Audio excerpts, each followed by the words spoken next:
Hello, and welcome to another episode of LGOtv Big Talk. And why Big Talk? Because I hate small talk. Now, real talk, big talk, I think is the art, is the essence, is the center, it's the crux of really connecting with people.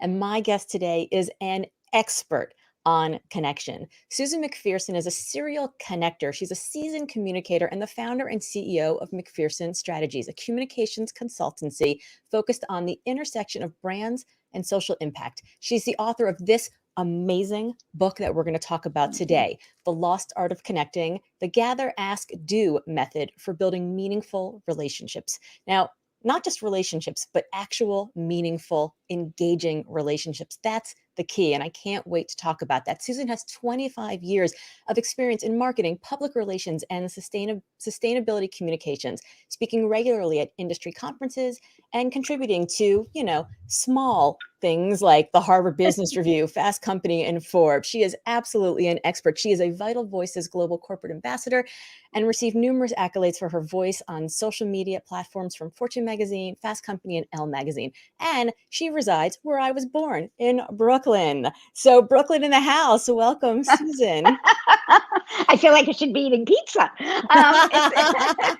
It's great to see you and hear your beautiful voice, Laura. Thank you for having me.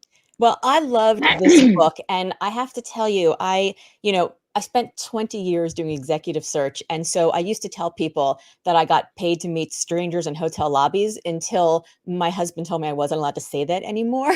But a job, because that's where nobody wanted you to go to their office to meet them to interview them, and they didn't want to be Yeah. seen coming into your office, so you had to meet at neutral ground, right? So hotel coffee shops, hotel lobbies, perfect all the time. But because the work I did was in nonprofit, university, mission driven advocacy organizations, I didn't spend a ton of time talking to people about what they did or how they did it, frankly, because I was the CEO. So by the time somebody came to me, they Yeah. were already qualified.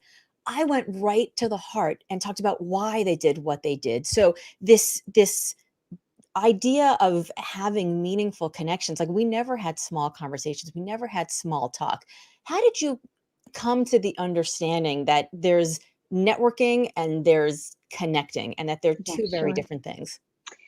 It's interesting. I mean, there's a lot of people think I wrote the book as a response to the pandemic or reconnecting after the pandemic. I conceived the book 4 years ago when the pandemic was just a glimmer in our eyes. And what had happened was I started to see this kind of deterioration of what and I think many people think of like meaningful relationships, like with heart, with presence, with respect, and we had transitioned almost to this era of the clicks and the likes and the followers as being a way to measure whether we were being successful as we built our communities and our connections. And then a friend of mine told me that when she dropped her son and daughter off at the school bus stop and would hug them goodbye, and they would be on their merry way to get up on the school bus, they would sit in their respective seats, and each of them would look down as soon as the bus was driving by, and she'd see their heads staring at their handhelds. But every other child on the school bus did the same thing. So that kind of was like, whoa. And I was raised in a family where this notion of building meaningful relationships, whether they were with, third cousins, former students, that my father was a professor, or my mom who did public relations for PBS, building relationships with reporters. So I literally for, 20 years, that's all I saw. So I think to me, there was always this fine line between quote unquote networking and building relationships. And I'm not anti networking. We all have to do it. But what I wanted to do was really kind of dive into how do we, in many ways, build those meaningful relationships with heart, and get away from just the transactional networking of, coming home from an event with, 25 business cards where you would have no idea who the people were. Yeah, yeah. I I I think that, we're living in this world right now of this hustle porn culture, right? Which Yeah. is like, your network is your net worth, man. And I don't know that it is, if like just having numbers of likes and followers and business cards, it doesn't really mean anything unless you No. actually know the person, you can connect to the person. I mean, I Yeah. tell people all the time, they're like, "Oh, you share so much on social media." And I'm like, "Well, maybe, but like, do you know my husband's name? Do you know Yeah. what my house looks like? Do you know what color my living room is? And people are like, well, actually, no. Like, I know all about your dog and I know all about the book you're writing, but I share like 100% of about 40% of my life, and everything else is Right. sort of locked down. And so there is such a difference between being a follower or being connected to somebody on social media and actually being connected to Yep. them. Yep. Well, and I'm not, believe me, I am not anti-technology. I see social media for all the power that it does. And this sounds funny, but like, I have made very, very dear friends. I've gone to weddings of people that I've met on Twitter. So I think I'm certainly not suggesting that we move away from that, but I do think that we should not use that as our base of how we are building meaningful relationships. It's a starting point. It's a grounding. It's a way to get in touch with people that you may never have. And I have to say, when I was coming of age professionally, if I wanted to do any kind of research on someone before I met them, I had the Yellow Pages and Encyclopedia Britannica. Okay. Yes. All right. Now you can find out almost everything. I mean, Yes. clearly in your case, Laura, 40%, but Unless you're really good. yeah, well, that's it. But, I often joke, like, before we do the reach out to ask someone to help us, do a little background, find it, look at their Twitter feed, find out what they've been talking about today. Look at their LinkedIn feed, find out a little bit more what they do professionally. Find out if they have kids by looking at their Instagram. I mean, the information is there.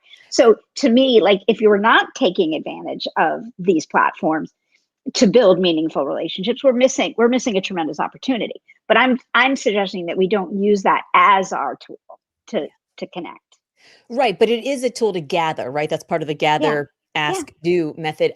It's it is always shocking to me when people come to me to ask for a favor. People that I've known for a long time, they'll come to me and ask for a favor. And if you look at my social media at all, you see two things right now. I'm dealing with some health issues and I'm under a crushing book deadline. Right. So when somebody reaches out to me and they're like, hey, hope this email finds you well. I'd like you to blurb my book and it's due Oh, in a right. week. Do you think you can manage that? And I'm like, What "Eh, planet are you on? right. Like it is not hard to pick up the supercomputer that is in your hands and just be able to insert one line, which is like, hey, I see you're dealing with some things right now. Yeah. I don't know if this is possible, but it would mean so much to me if I could Yeah. have your name on my book jacket. Okay, Oh, then boom, I'll make that happen. But when somebody's just like me, and they're not even mhm, thinking, like mhm. it's just not hard to gather information. And like the bar is so low, and Yeah. yet people still don't slither under it. I don't I understand. had, Laura, you will love this. Well, and first of all, just in response to that person, asking, think how much it would mean if they added a line. Is there anything I can do to help you? Right. And the answer is going to be no, no, no, I'm okay. But thank you for asking. Right. Like Yeah, yeah. it's just Well, not hard. I had the week of my book launch, which was a few weeks ago, I received a letter, or I'm sorry, an email from a young woman who said, Dear Susan, I saw you speak at XXX conference last summer. I am now working on my MBA. Do you have time to help me and spend 15, or I forget, she didn't even quantify it. She just said, do you have time, because I'd like to pick your brain? Okay. Mhm. We all know pick your brain is like the worst statement, but Yes. I'm willing to forego that. But I kind of was like, there's a big thing happening in my life today. It's not like I'm public, and all You she don't had to publish a book do, every day. yeah, and all she has to do, like, Google my name, look at my Twitter feed, maybe look at my LinkedIn, or even just look up Instagram. I mean, there were so many things that she could have done. And I could rewrite that note saying, Dear Susan, congratulations on your book launch. Is there anything I can do to maybe help get people to buy your book? Right. And again, I'm not this big, all important person, but to me, if she had just gone that 3-minute extra, Yes. I would have responded with, of course, yes. But instead, I used it as a teachable moment. And I wrote her back and I said, I'm not going to use her name. I will just say, Cindy. Cindy, can I offer you some constructive feedback? I waited for her to respond. And then I wrote her back and I said, Oh, yes. Asking for permission to give feedback, extra points. Yeah, no, no, no. I'm not. I'm certainly not that person. I think at 56 years of life, you certainly learn graciousness, and I try to employ it in everything I do, or deploy it, I guess. But she came back and she said yes, and then I shared my thoughts, and I'm sure she was woefully embarrassed. But I really actually hope in the future she doesn't do that again, and we'll see. Yeah, I mean, and it takes no time. It costs no money. You literally can Yeah, do it when you're on the toilet. Like, it's not like everyone's using it. Everyone's scrolling Instagram in the toilet now. Let's be clear, right? So you can use that time. And it is shocking. It is very shocking to productive. me. It's right. That's the sequel, The Lost Art of Connecting on the Toilet, right? That'll be the sequel to your book. Oh my God, I But love it. I love it. I am. It is amazing to me how little people actually try. And it's funny because the cover blurb on your book is Soledad O'Brien, and I actually met Mhm. Soledad on an airplane. We were on an airplane. I was flying out Oh. to Montana from Boston, and we were flying through Minneapolis, and she was seated next to me. And I'd never met her before, and of course, I sort of recognized her. I knew that she was somebody. I couldn't quite place her. And as the stewardess was giving her coffee, she was like very carefully, gingerly taking this very full cup of coffee. Like she was in the window and I was in the aisle. She crossed my lap and she holds on to it, and she's like, "Don't worry, I won't spill it on you." And I could tell she was somebody important, but I didn't know who she was. So I literally I was like, well, I'm sure that you have had plenty of people whose coffee, whose laps you didn't want to spill coffee on, given what you do for a living. And she like looked at me and kind of smiled, and like I think she respected in that moment that I wasn't like sucking up to her, but the truth is I didn't No, quite know who she you was. didn't So know. then I excused myself. I got up, I went to the lavatory, and standing in the lavatory, I literally like Googled to like try to figure out who she was. And I was like, that's who she is. Oh, So like even if you find yourself in that situation, you can figure it out, right? And so we ended up having a bunch of email exchanges. I gave her some advice about a foundation she was looking to create, and that was it. And the end, right? But like yeah, I think people are intimidated by yeah, connecting with people. And I think if what you want to do is you want to connect to somebody who is sort of further along in your yeah. path, it's a little bit overwhelming, Of right? You're a course little it bit is. scared. So how do you help young people, in addition to like just pick up your phone and do a little research, how do you help them get comfortable Yeah, approaching somebody who they want to network, they want to yeah, connect with, they want to yeah. have as a mentor or a champion?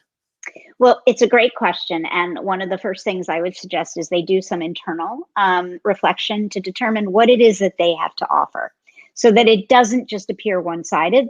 And I realize it's terrifying reaching out to someone who may seem so much more superior, so much more advanced, so much, famous, etc. But every single human on this planet has a gift, or has a gift or multiple gifts. So to me, it's important to come up with what that is, so that you don't feel like you are just going to somebody to get help. And it becomes a reciprocal relationship. Mm, So as you saw in your conversations with Soledad, I am sure, you went on to help her quite a bit, even though, she's this quote unquote famous TV journalist, and rightfully so. She's it's incredible. exceptional, Yeah.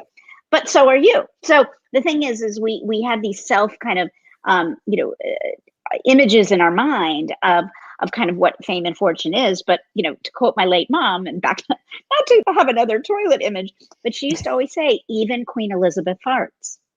Yes. And the notion was, everybody's human. We shouldn't put people on higher planes just because of quote unquote what they've accomplished. Because in the end, we're all, millions and billions of people on this planet trying to make the world a better place. Yeah. Yeah. So for a young, someone right out of college, a young adult, I would say first do that kind of self reflection, and then second, go so far as be able to give the person who you're reaching out to their Oscar speech. And I say that not just because the Oscars were the other night, but you notice when people introduce the winners or they introduce the speakers, they tell a good detail about the person's background. And we were joking earlier in the conversation that information is out there. Hmm. So to me, when you reach out to people, if you make them feel seen and heard, and have like what you did in the airplane bathroom, and actually found out that it was indeed Soledad, your chances of getting a response are going to be much better. And lastly, I always suggest, don't just have one ask, okay? Because it's so much easier when it's one asks for someone to say, I can't do that. I'm not going to respond. But if you give them three or, four, where maybe one is a little bit larger or takes a bit more of their energy or time, but the others are a little simpler, you have a much greater opportunity of reciprocity. And they might be able to come back and do one, and they might be able to come back and do one and say, I can't do the other, but over time. And then you're creating a dialogue. And to me, that is something over time that could be very valuable. So I know I'm making it more complicated by adding these steps, but it really does work. Yeah, I don't think it's more complicated at all. In fact, I think it almost simplifies it because you are helping them Yeah. get to a yes, right? If you Yeah. help somebody get Yeah. to a yes, then I have a friend who's launching a book in a couple of months, and she gathered all of us, her like top 50, like I love it. her squad, right? Her street team.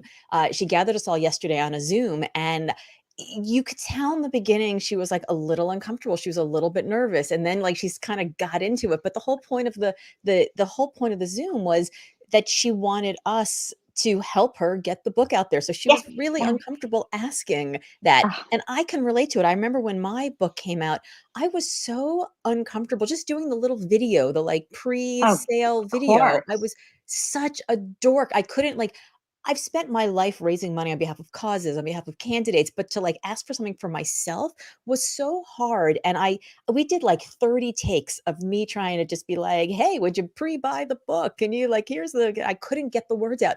And then finally I said, you know what?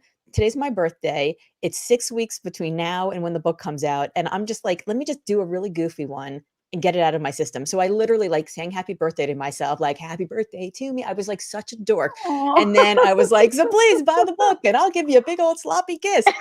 And it was so dorky. And at the end, I turned to the cameraman and I was like, oh my God, please tell me you got that. And he's like, yep. And then he starts taking his equipment down. And I was like, wait, no, no. Oh. We Oh. could do a serious one now. And he's like, no, no, no.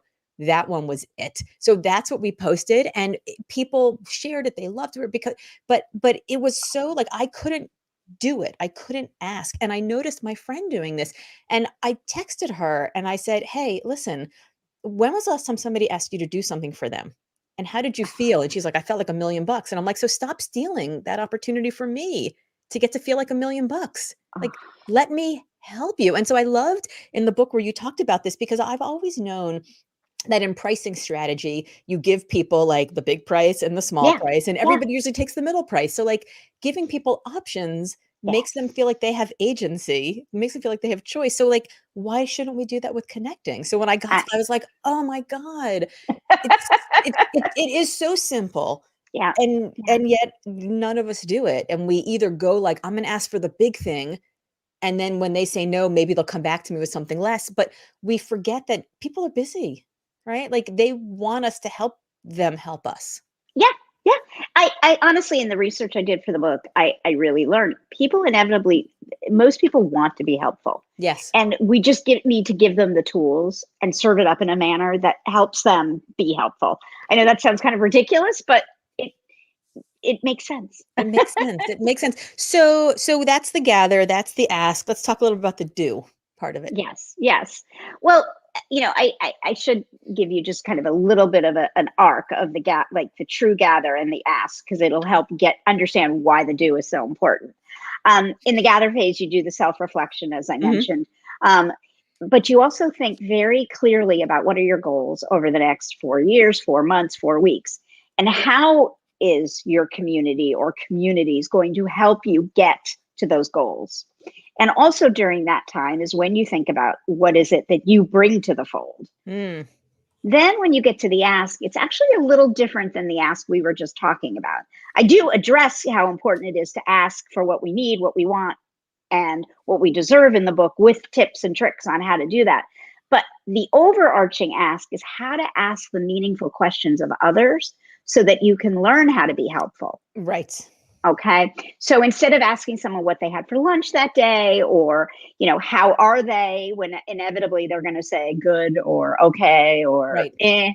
um, you ask people deeper, more meaningful questions. I'm not suggesting you dive into, the personal, or, ask the person about their love life or anything like that. But things like, if you could solve a problem in the next month, a major problem globally, what would it be, and what would you need to get it done? Which gives you, I mean, and it's one example, but that would give you an idea of what is challenging that person or what is important to that person. And once you listen carefully, which we're woefully bad at doing, Mhm. but if you listen carefully, you can gather that data, and then you can go to the third phase, which is my favorite place to be, and that's the do, where you actually become reliable, trustworthy, helpful, responsible, and all the things that actually help you be a successful business person, entrepreneur, whatever your role or whatever professionally you're doing. So to me, to be a doer, you really need to do the gather and the ask first. Mhm. And to be a doer, it doesn't mean not helping yourself first, not taking the oxygen mask first, but actually listening for clues that lead you to be able to be responsive and maybe connect the person or introduce the person to someone. Mhm. Or perhaps if the person says that they have interest in joining a nonprofit board or a for-profit board, you might know somebody who can make that happen. So it's really just tuning into those kind of signals we're given and then acting upon them. Yeah, yeah. I love, in the book you give you I think one of the things that's so hard is people are like, "I just don't know what to say." Like, Yeah. "I just don't know Yeah. where to start." And you're like, "Here are 11 questions to break the ice," right? It's just like, "Let me just help you." And I think sometimes, like, I remember going to networking events when I was much younger, and I just didn't know how to start. Yeah. I just wasn't sure. Frankly, I didn't know what to do when I had, like, the plate of food and the glass of wine. What do I Uh, do with my like, how do I shake the where do I put the hand? Like, I don't know what to do. And I remember later I went to go, teach a networking class, for a mentorship group that I'm part of, and I was like, "If you just take the glass of wine and you stick it between your fingers and hold the plate," right? Or oh my even better, get there early, eat the free food because you're starving students, then put it away, meet all the people, and then have the wine after. Like, even I better. love it. I love it. But That's great. just the I think there's also a misunderstanding when people go to events that they think that that's their one shot.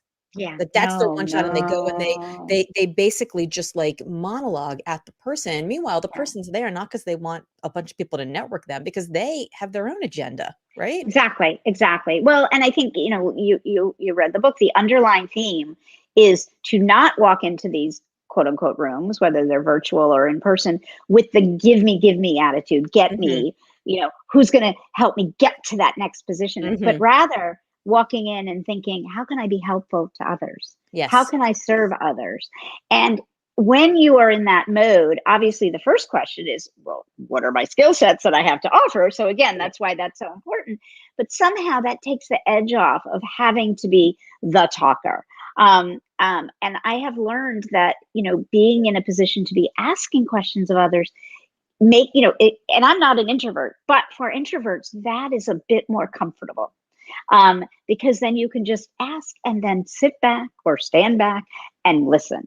And to Yes. me, and it isn't about meeting all 50 people. And I love what you said, that you don't have to get it all done right away. I mean, my late father was a professor, and he always taught me to leave people wanting more. In other words, don't spill everything out in the beginning, because then you're done and there's no reason to continue to engage. Yes, yes. I tell people all the time, your only goal at an event is to just get the next meeting. Like, that's Yeah, it. Like, you yeah. your goal is, like, you're in, you're out, you got the card, you got an email address, whatever it is, you have a next step. Like, and then you can spend time. Like, nobody's gonna offer you the job because you network with them for 3 minutes at a cocktail party No, where they wanted to meet other no, people, and they're spending the entire time no. looking around like, "Who else is here?"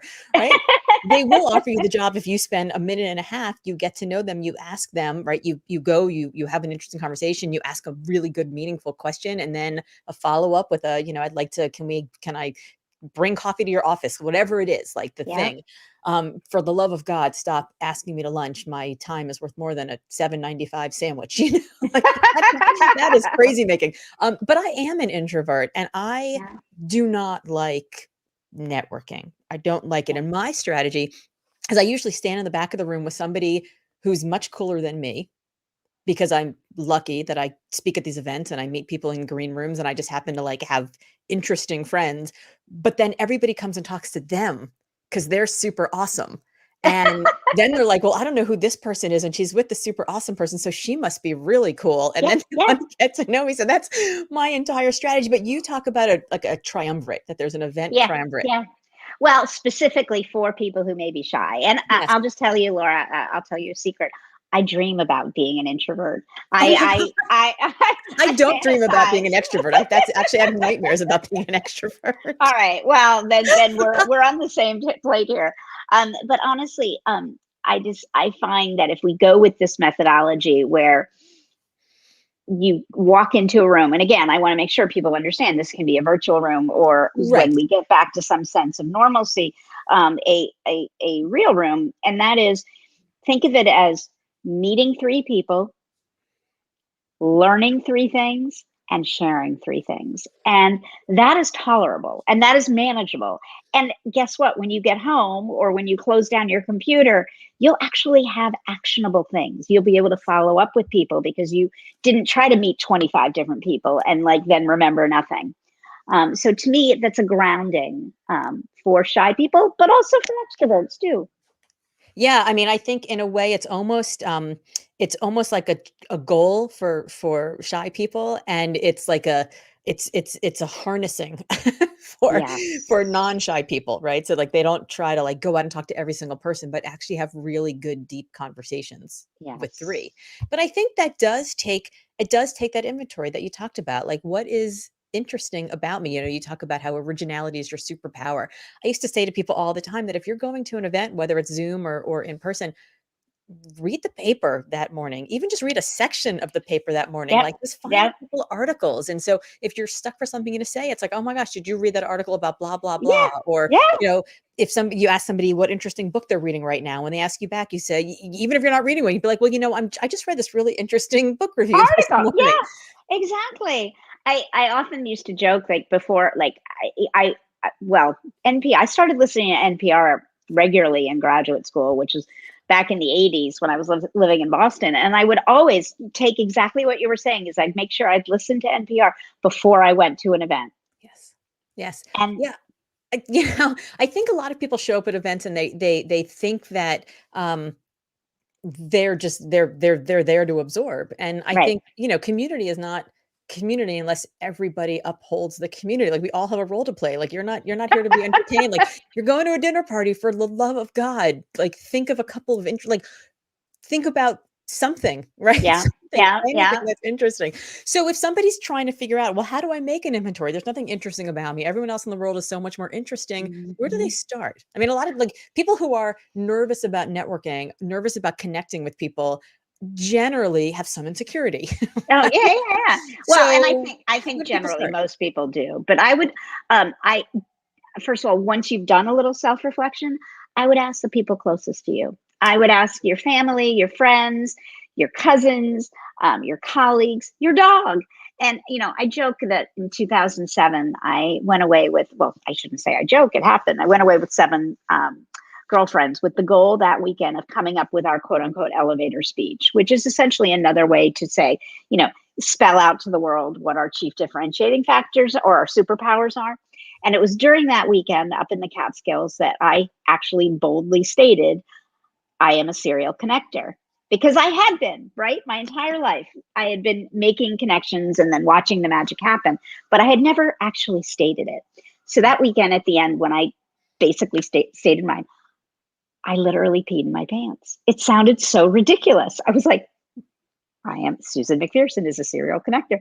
Well, then 4 years later, when I was invited, my like the first speech after having, anointed myself that when I was introduced onto a stage and the person doing the introduction like literally read that again, I was like, oh my God, oh my God.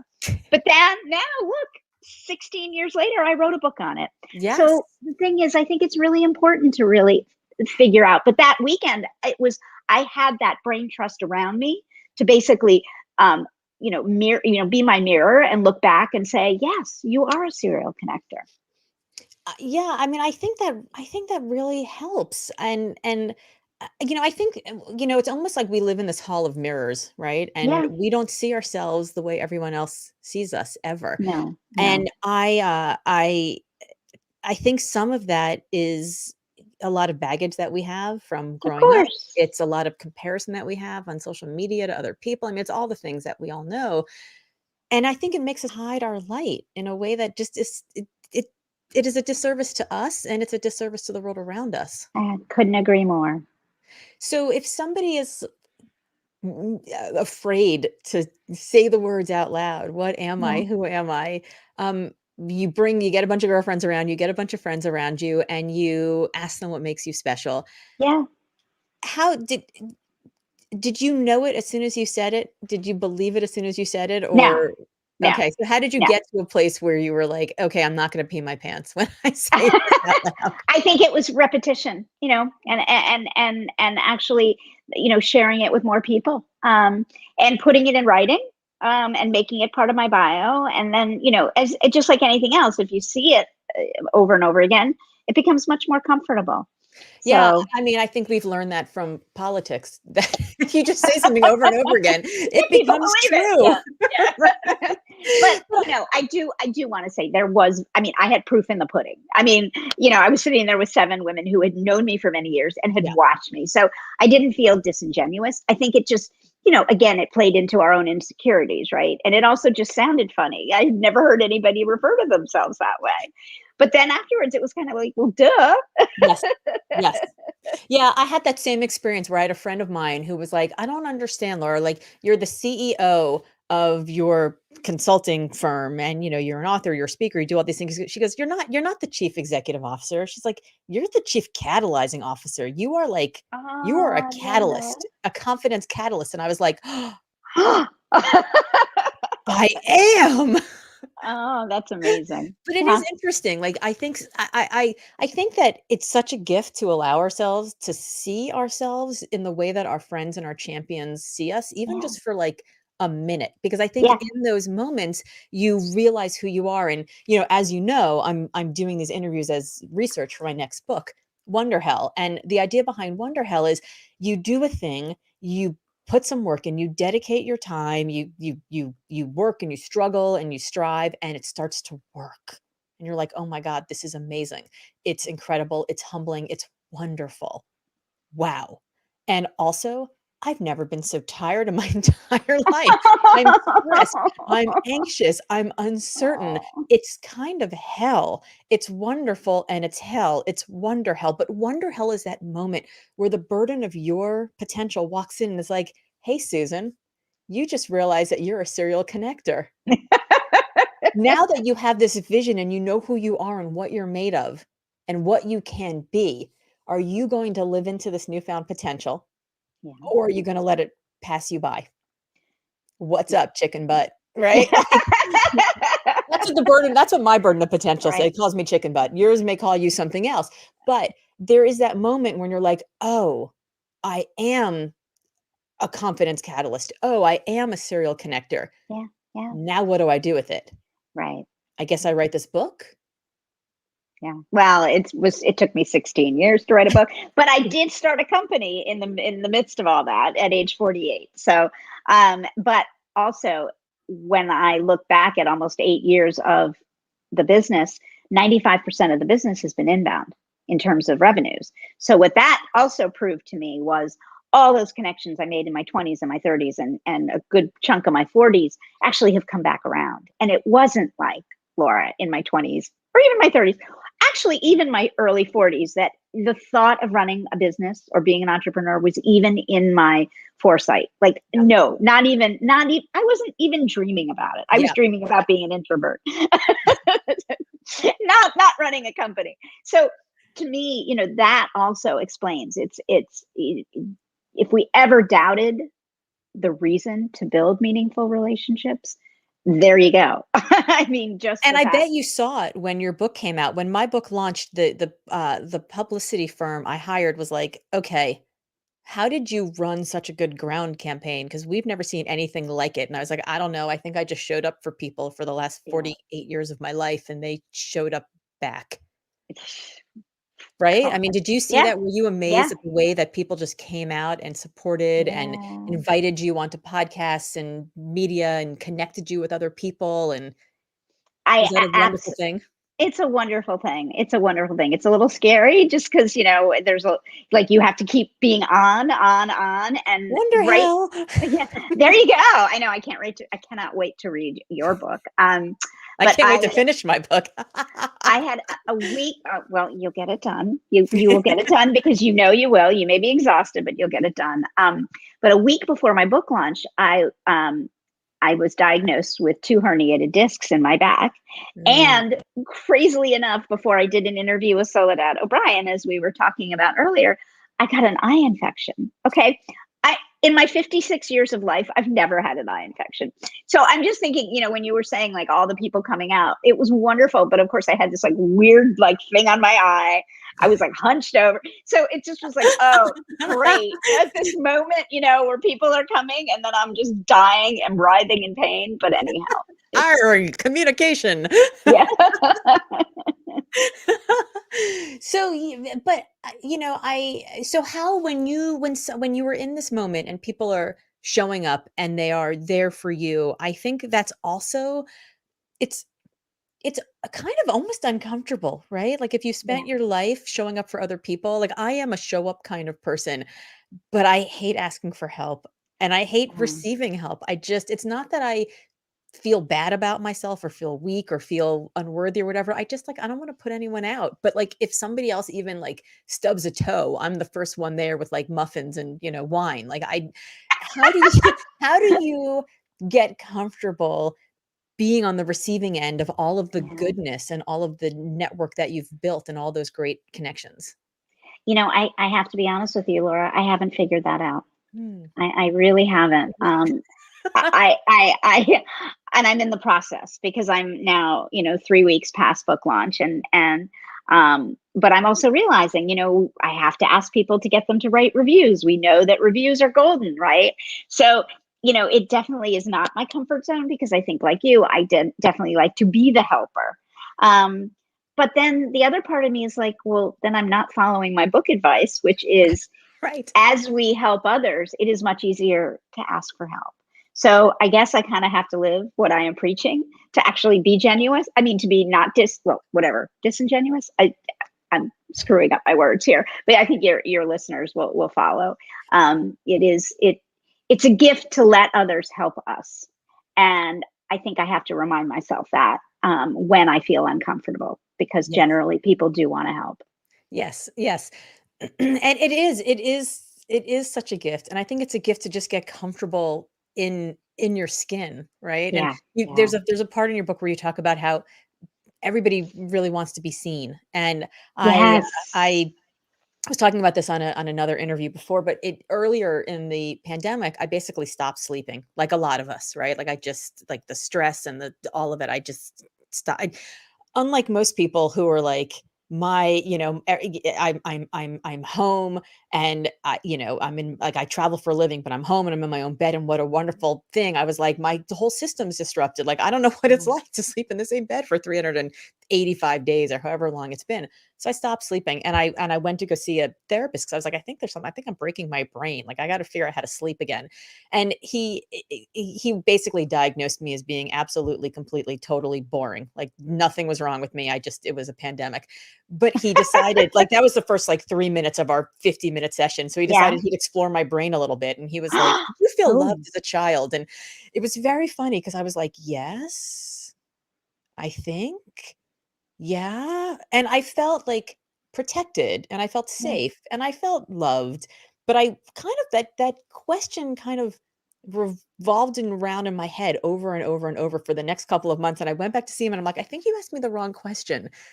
It's not that I didn't feel loved, it's like, I'm not sure I felt seen, right? Because I didn't know who I was, they didn't know who I ah, was, I kept growing, and this thing about people wanting to be seen, so, like, yeah, following up with people and really seeing them and understanding who they are and what they're going through is such an important part of how to actually be present for people, yeah, and I think that yeah, goes right back to the beginning of the book, right? Like, how do yeah, you gather information? How do you figure out how to ask meaningful questions?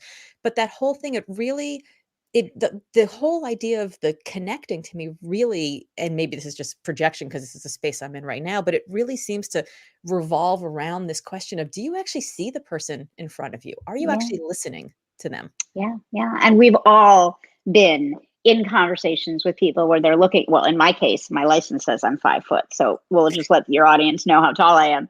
But, looking right over my head, Is this like a dating app when a guy says he's 6 foot and they're really 5'10"? Are you uh, really 4'10"? Or well, 4'11 and a half. Okay. hair, the hair helps. Yeah, yeah. Especially if I tease it, then Yeah. then we can be even 5 foot and a half in my next life. But on Zoom, I am 5'9". I'm just going to Mm, put it out there. yes. Um, but yeah, and I talk a lot about it in the book. This importance of when we do follow up with people, when we can pull something from the conversation that is showing the person that you saw them and that you heard them, and there is no greater gift that we can give one another, and it is a powerful tool for building meaningful relationships. I think it's also important for us, especially at this time where I almost think we have this like do-over opportunity. And when in life do we have, as we kind of slowly reemerge. I don't think we're going to go 0 to 60, but this is a really good time to be very intentional about thinking about who do we want to reconnect with? Who do we want to connect with? And how do we go about trying to connect and build communities around us that don't look just like us and sound just like us? And, again, the next few months it's ripe for this. Yes. And I would encourage your listeners to be really intentional about that and to think about reaching out to people that could maybe, provide provocative or evocative things in your brain that you haven't thought about, so that using the next few months as a learning opportunity. And I understand people are extraordinarily busy and we're all exhausted, and to quote Adam Grant, we're languishing. And but when we do have little bursts of energy, this could be a useful project to do. It hadn't occurred to me until you just talked about it. But one of the things that I think makes people nervous about networking is like, well, what can I possibly talk to Susan about, right? What could I possibly talk to Laura about? What could I possibly talk to Soledad about?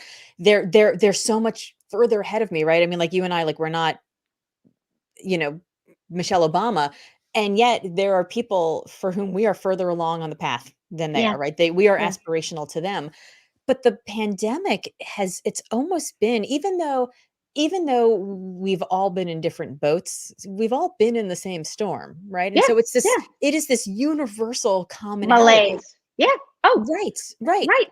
I'm all about using this goddamn pandemic for everything we can gain from it. When Absolutely. people are like, "Well, what do I say when I reach out to somebody?" Well, to me, it's the elephant in the room. It's we're Sure. universal malaise, and when you reach out to somebody, why not really ask them how they're doing, Yes. and even go so far as to quote Brene Brown, instead of saying, "How are you?" say, maybe you could share 3 words of how you're feeling, just so it gets the person to not just say, "I'm fine," Right. or "I'm good," or "I'm okay." So be a bit more evocative when you ask. And again, and I know I'm being repetitive and redundant here, but what can you do to help that person? And don't overthink it, I mean, but offer up, state, it's been a tough year. Is there anything in my world that I can be helpful with for you? Yes. Yes. Yes. It I find that when people reach out and they say like, "Hope you're doing well in this pandemic," I'm like, "I'm not. Is anybody doing well in this pandemic?" I mean, Amanda Gorman's doing great in this pandemic, but Yeah, other than yeah, her, yeah, I mean, what a queen. I'm not so yeah, sure that any of us are doing great in this pandemic. But how are we doing? Why are we doing? What are we doing? Who are we trying to be in this pandemic? yeah, And it goes back to what we said in the beginning. Like if you happen to see the person has kids, reach out to them saying, "I hope that your kids are back in school or having a more yeah, normalized time," or just anything, because it is it was one of the things I learned very early on, that, one of my first jobs was working in the White House for Bill Clinton. That was ridiculous. amazing. And I remember right before the very first time I walked into the Oval Office, I had a mentor, and she said to me, she said, "Just remember, the president's teenage daughter was annoying and whiny to him this morning." Like everybody, like he's the president of the United States, and his Yeah. teenage daughter was probably horrible because that's what teenagers are. Now, I Yeah. don't know. Yeah. Chelsea seems pretty lovely. I don't know if she was horrible or not. But just that idea of like, oh, he's got to put his pants on one leg at a time too. Like we're all just, Well, he might be in a nicer car, but we're all just human. well, this is back to that Queen Elizabeth comment, which I won't repeat because it sounded so ridiculous. But yeah, Though I I bet mean, she blames the corgis. I bet when she farts, I bet she blames the corgis because I certainly blame my dog if I fart and she's in the room. well, and there are many corgis, so it's really There's so many easy, right? corgis, yeah. So were you uh, always a connector? Were you always a yeah, maven, a Yenta? Was this part of who yeah. you were as a kid? Yeah, yeah. I mean, I've also, when you say Yenta, it kind of makes me laugh because I have actually introduced 4 couples that to this day are still married. So maybe I shouldn't be running a social impact consulting firm. Maybe I should be a matchmaker. I have been also told, like you, I would have made a great recruiter. So it is something that I love, and we in some ways for the clients that we do, we build coalitions. So to be able to build coalitions between unlikely partners, it really takes these skills, right? To really dive in and understand what makes people and organizations tick. You need to be able to do that. And again, my parents at my dad's memorial service in 2008. He was a professor for 40 years at a women's college, and he not only would teach moms, but then he would teach their daughters and then their granddaughters over Yeah. the 40 years. And so the letters that came through were, from all the way from the 50s through the 90s were fascinating. But he kept in touch with all those students over the years. It was ridiculous. So part of that is in my blood. And of course, my mom, who I had mentioned earlier, did PR for public television. I mean, sadly, she was killed at a very young age of 56. Mm. But in the years that I was old enough to know her professionally, maybe from like 14 to 21, I saw how she magically connected people using a manual typewriter and a telephone. So, my siblings and I now, we still to this day will say, God, could you imagine if mommy had the internet, email, social media, a smartphone? I mean, but all of that is in my blood. So, a very long-winded answer to your question. Yes, it's been me. Okay, so one of the things we didn't talk about is listening. Yes. So in order to match make couples, you have to really listen to them and understand what they say they Yeah. want and also what they don't say they want, Yeah. right? In order to do recruiting, I had to get on the call, I had to get on the phone, and I had to listen to people tell me what was interesting to them and what wasn't interesting to them. But I had to also hear the things they weren't saying. You had to watch the body language. You had to understand the story. You had to probe just a little bit and see if there's like something under the covers, right? And what's You're there. right. How do you become a good listener? Yeah. Well, it is difficult, and humans are woefully bad. And this past year has truly tested our listening abilities, given all the distractions. Whether it's when we're on these talks, when we're in Zoom rooms, we have our email running, we have our social media apps Mhm. running. Many of us have children at our feet and pets at our feet, and that's a lot. But even without that, take that all away, we're still bad. And I cited a lot of research from Dr. Julian Treasure in my book. And I would encourage anybody listening today to go and actually listen to his TED Talks, because there's 4 or 5 of them and they're exceptional. And one of the things I learned from him that I think is very, very helpful, and something I was very guilty of, is probably because of my love to the do, but tending to listen to people. And when we hear things, we automatically go like, how am I going to respond? Yes. Right. As opposed to just listening and taking it in and not start to figure out, oh, well, what am I going to do now? Who am I going to introduce them to? But instead listen, ingest that, take notes.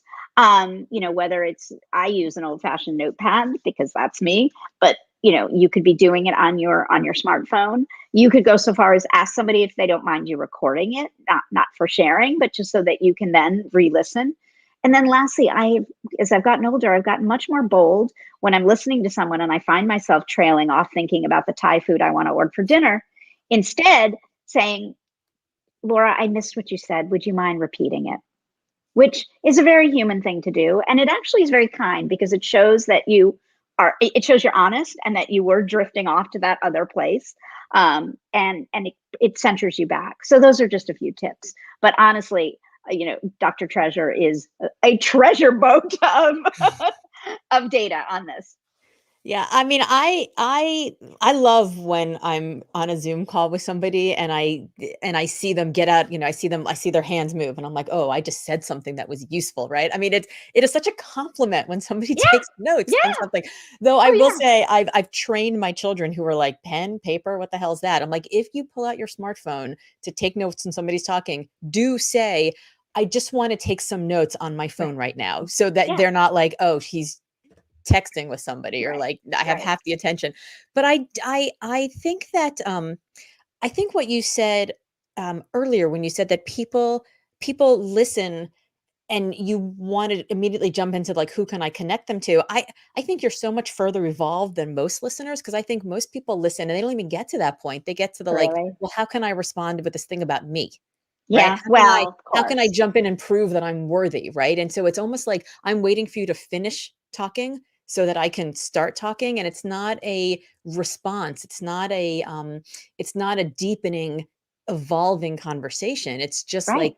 people are playing their parts, but it's almost like when my kids were little, and they would play at the park, they would do like what's called parallel play, right? Like they were Yeah, playing yeah. and they were doing the same thing as the kid next to them, but they But weren't not actually playing together. together, right? Yeah. They were like in the sandbox, but like they didn't understand that the backhoe put the sand in the dump truck. They just played with their own truck. And I feel like so many conversations are parallel play and they're not Wow. interactive. No, and you just described part of the reason we're having so many challenges in this country. So, We don't play well. right, right. We don't play well. We don't play well with each other. And we don't have fun, right? It is so No, serious. There is no play. And so there's no, so much no. worry about like how can I impress the person in front of me? Yeah, it's chest beating when we think of it. When you think of like men and that whole like I've got to be one level higher. I think Yes. women aren't quite there. I mean, I think we've evolved a bit better. And forgive me for that kind of generalization because I'm sure there's plenty of men who don't do that. Okay, but I let's just generalize a little bit about men and women because I do think when it comes to networking, I think that women have figured out. I interviewed Sally Krawcheck, founder of Elevest, a couple of yeah weeks ago, and she was like, "Listen, at the end of the day, men see success as a team sport, right? They're helping each other, they're inviting each other to like be the fourth in the golf game that, is the where another guy's the one who makes the decision about who gets the assignment with that then puts him in the view of the person who's making the decision about the promotion, right? Like they play it as a team sport, whereas women are told, we want to diversify the board. We want to diversify the board. And you look around and there's a whole bunch of men, and you're like, okay, well, they're not my competition. If they want to bring a woman on, you're my competition, and you're my competition, and the other women become the competition. And yeah so men play this game as if it's a team sport, whereas women, we play it as if right it's an individual sport. And she was describing that to me, and I was like, that explains why so many women have not been that generous and not opened no the door. no So let's no generalize a little bit about men and women and talk about when you're networking, when you're connecting, how do you approach men or women differently? Do you approach men or women differently? Well, I'm getting this is going to sound ridiculous, but I don't know men anymore. I don't know what happened, but my company is all women. My friends are all women. I don't know. It was like I joke that the endangered species list that is put out every year by the government. Um, Men need to be on there, at least in my life. I mean, no, it's not good. I mean, because I profess myself as being very egalitarian and building diversity and inclusion in my network, but I can't find any men. So you know, anybody out there that knows now, You I good mean, men. yeah, I mean, when I will go back, I mean, I remember vividly in the 90s when one woman would make it through the glass ceiling, she would shut the door behind her. Oh, and lock it Okay. with 16 locks and a barrel. Absolutely. Yeah. Based on what you just shared, Mhm. Laura. But I do think we have evolved from there. I mean, yes, there are still that deep insecurity. So it is like I'm going to shut the door. But I am part of so many communities of women where every day I see so many women helping each other. Like Yes. it is reignited over the last several years my hope and women and we also now see all the data when companies have more women on boards. all sorts of things happen. It even shows like lower carbon emissions. I mean, it's just women bring tremendous goodness to everything and Yes. anything that we do. It's so Um, true. It's so true. And I love men. I love men. I'm married to a man. I've got 2 sons. I love men. My mentors have mostly been men, because of what we talked about, right? Like the right. women have just they're busy, right? Like they're doing all the things at home and at work and in their communities and Yeah. everywhere. But also it's it it is it wasn't necessarily it wasn't something that was rewarded, right? Mentoring other women Right. was not necessarily that was rewarded, No. and now we're living in this universe of, like, girl gang time, right? Where we all can stick together, and there is almost, a glamour in having, like, your posse, your fight club of other Yeah. women, and I Mhm. do think that it's terrific, but, as I was growing up, I was always shocked that the women who came before me, right, the women who came before you, they were the feminists of the '70s, and I think they were Yes. so pissed that we didn't have to fight to get in some of the doors that they got into, that they were angry that we didn't We appreciate it, and squandered. now I look at some of Yeah. these young girls and I'm like, "You don't appreciate what we've done." I feel like I'm Well, yeah. turning into And one of them. But history there are repeats itself. definitely there are power in numbers, right? So Yeah. if you're doing your assessment and you're like, "I wanna start building my network, I wanna figure out how to sort of be who I am, I wanna still have fun," right? I wanna still have fun, I wanna still have my unique personality. Yeah. What are your top tips for people to start thinking about, "How do I create? Who do I create? Who should be in here? And how do I still be me?" Well, I learned or I found out about 10 or 15 years ago that it was exhausting being two people, work Mm, Susan and home Susan. And I just decided to morph the two. And quite frankly, in the mid 90s, when the internet happened, there was no longer this delineation between work and home because I would bring my computer home. It was the size of a refrigerator, but I would bring it home and I'd be doing the dishes while I'd be dialing up to send my email. Okay. So, right then and there, everything in terms of that delineation stopped. yes. But what that getting rid of that delineation meant that the fun, goofy Susan is still the fun, goofy Susan at work. And that opened me up to be open to others being fun and silly. Not to the point where we don't take our work seriously, but if you bring that fun and passionate human to your work when you feel safe to do so. And I understand that many business leaders do not allow that in their business, and they're missing huge opportunities to create Huge. a much more productive workforce, a workforce that's going to stay longer, that's going to encourage others to come.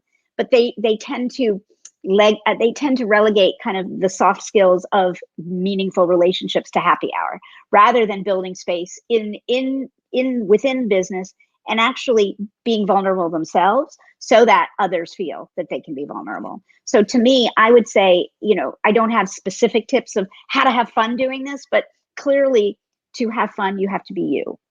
But you have to feel safe to be you. So if you work for a company that's leadership is not making that possible, I say, this is a time to speak up and show Mhm. them the research that shows that this company is going to be a better company if you make space for that. I think it's a bit of a time limited problem also. Research Yeah. shows that by 2025, 75% of the workforce will be millennials. And a lot of us think the millennials are still like eating hot pockets and playing video games and in their mom's basements, but like the oldest millennial is 41 years old right now, right? They've got kids in Uh, probably elementary school, right? Like they're legit, but they are the first yes. generation who grew up with social media always. So they've always like there hasn't been the same line between work Susan and home Susan because they've just kind of been out as who they are for their whole lives. Exactly. And I think that's going to make such a big difference because they don't have to hide who they are. Yeah. They what is important to them. Like if somebody is some if you have an employee who's going out every weekend and hiking and talking about environmental stuff and then they come into the office and there's waste everywhere, that's going to start creating an issue. And I think Right. it's such a terrific opportunity for employers who are looking at their workforce and saying, like, at any given time, 2/3 of my workforce is disengaged. What a great opportunity to say, let me get to know them. Let me see what Yeah. matters. Let's have real conversations about purpose. And it is fun to be yourself. I think Well, it's we huge. could, And yeah. Yeah, I don't know if you know Tom Peters or follow him on Twitter, he's like the grandfather of management thinking, but he rails against calling these things soft skills all the time. It is like the person will be in his bonnet that I love soft that. skills that we call them soft skills when in fact they are the most important skills that we Right, can have. right, right. And I would go so far as say now is the time to really put an emphasis on it. You have people that are feeling extraordinarily lonely, extraordinarily disconnected. They've lost the practice. And we're expecting people to come, quote unquote, back to the office, or perhaps in maybe not full time, but so now is the time to actually let people know that you're going to help them feel comfortable, right? Yeah. You're going to do everything you can to make people feel safe. And that you see them, right? Yeah. That you Yeah. see them and you appreciate them. So Susan, thank you so much. This has been so wonderful. And as somebody who considers myself a pretty good networker and a pretty good connector, I've learned a ton from the book, from this conversation. Oh, I encourage people to go out and pick up this absolutely great book, which is getting some thank glare here: The you. Lost Art of Connecting, the Gather, Ask, Do method for building meaningful business relationships. How can people find you if they want to know more? Well, before I say that, thank you. This has been such an honor for me, and one of the gifts the book has given me is bringing you into my life. So, I mean, I'm eternally grateful for that, and I so look forward to meeting you in real life. I can't Um, wait. Everyone can find me on the interwebs at Susan McP1. And also, the book can be purchased at any bookstore or any online bookstore. And I would encourage anyone listening, feel free to reach out and connect with me. I nothing more I love. So, but also to learn more about you and the good works that you all do. So let's connect with the connectors. Thank you so Yes. much. Mwah. Thank you, dear.